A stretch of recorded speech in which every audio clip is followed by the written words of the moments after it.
Now, Turkey's taken centre stage in the referendum debate today. Vote Leave are launching a new poster campaign warning that Turkey is on course to join the EU, leaving the UK vulnerable to criminals, mass migration and more pressure on public services. The Prime Minister was asked about the claims on the Robert Peston programme on ITV.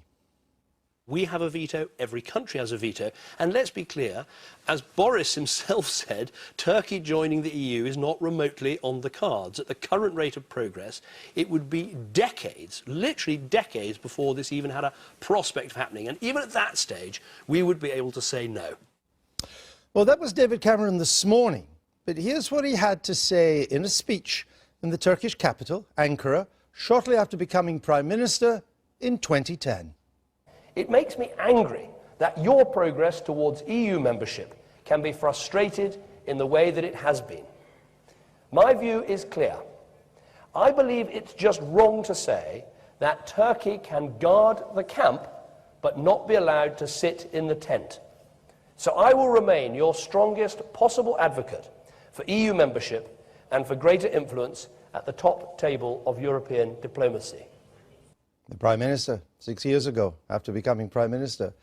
Tom, Turkey making the headlines this morning. Is it a proper issue for this referendum, or is it a red herring? Well, it is an issue.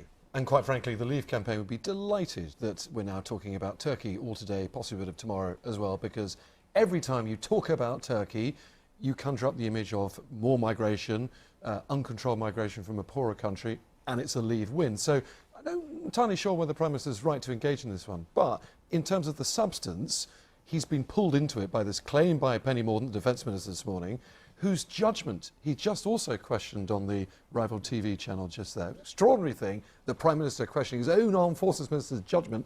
You may think he may want to relieve her of her responsibilities, if he feels that strongly, on whether or not we have a veto. The Prime Minister is right to say we have a veto. Every member of the EU has a veto in any new members. But if the Prime Minister is also in favour of Turkey joining, which he said he was in Ankara, then the veto doesn't really matter. Well, absolutely, and what a great clip that was of the Prime Minister in 2010, where he set out very clearly what his position is. He supports Turkey joining the EU in whatever time frame that may be. So it doesn't really do for the Prime Minister to say that we have a veto. The question is, will you use that veto? And if he is now saying that Britain's policy is that we would use our veto against Turkey, well, that's big news, and can we hear it? And it's a huge change in traditional Well, it would be a huge change in policy. It would be a big U-turn. Position.